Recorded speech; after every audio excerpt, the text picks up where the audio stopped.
அன்பும் சேர்றதுக்கு இந்த பாட்டி என்னெல்லாம் பண்ண முடியுமோ அதெல்லாம் பண்ணுறாங்க. குட்டிக்காரன கூட அடிப்பாங்க போல. அவங்க வீட்டில் உள்ள சிவகாமியும் அந்த புதுசா வந்த அந்த பாட்டியை எல்லாருக்கும் தெரிஞ்சிருச்சு சிவகாமிக்கு உடம்பு சரியா போச்சு அப்படின்னு. ஆனாலும் இதை வெளியில் சொல்லலாங்களா அப்படின்னு சொன்னால், இது சொன்னால் அவங்க 2 பேரும் சேர்க்க முடியாதுன்னு சொல்லி காரணத்தெல்லாம் சொல்கிறாங்க. வெண்ணிலாவால தான் இதெல்லாம் ஆச்சு, அவளால தான் கண்மணியும் அன்பும் சேராமல் இருக்காங்க, அவங்க 2 பேரும் சேர்த்து வைக்கணும், அதுக்காக தான் இப்படி பண்ணுறோம் அப்படின்னு சொல்லி இவங்க எல்லாரும் சேர்ந்து கூட்டாக வந்து முயற்சி பண்ணுறாங்க. அந்த பாட்டிங்கெல்லாம் சேர்ந்து கண்மணி அன்புகிட்ட நீங்கள் 2 பேரும் கல்யாணம் பிடிக்கும்போது நாங்கள் வரல, அதனால் உங்களை கல்யாண குளத்தில் பார்க்கணும்னு நினைக்கிறோம் அப்படின்னு சொல்லி கல்யாண ட்ரெஸ்ஸை போட்டு வாங்கன்னு சொல்கிறாங்க. அதுக்கு முதல்ல முடியவே முடியாதுங்க கண்மணி. அப்போ பாட்டி கூட வந்து சொல்கிறாரு, அந்த கேள்வியெல்லாம் பாரு இன்றைக்கும் நாளைக்கும் இருக்குது, நீ வாட்டுக்க விருந்து சாப்பிட மாட்டேன், இந்த மாதிரி அவங்க சொன்னதை செய்ய மாட்டேன்னு சொன்னால் அவங்க பாவம் இன்றைக்கே போய் சேர்ந்துருவாங்கன்னு சொல்லி யாரை சொல்கிறாரு. அதை கேட்ட கண்மணி வேறு வழி இல்லாமல் போய் ஜோடியாக அன்பு கூட சேர்ந்து வராங்க.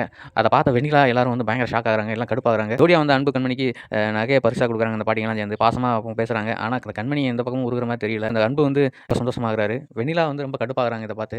வெண்ணிலா சீக்கிரமே இதுக்கு ஒரு முடிவு கட்டிடுவாங்க போல. ஏன்னா இவங்க பண்ணுறதெல்லாம் பார்த்தா சிவகாமிக்கு சரியானது வந்து ஒரு வேளை வெண்ணிலாவுக்கு தெரிஞ்சு அதன் மூலம் கண்மணிக்கும் இந்த விஷயம் தெரிய வருமோ அப்படின்னு சொல்லி கூட நினைக்க தோணுது. அப்படிலாம் தெரிய வந்துச்சுன்னா அவ்வளோதான், அன்போட சேர்ந்து இந்த பக்கமே வரமாட்டாங்க. பார்க்கலாம் டைரக்டர் என்ன பண்ணுறாருன்னு. நீங்கள் என்ன நினைக்கிறீங்கன்னு சொல்லி கமெண்ட் பாக்ஸ்ல கமெண்ட் பண்ணுங்க. தேங்க்யூ.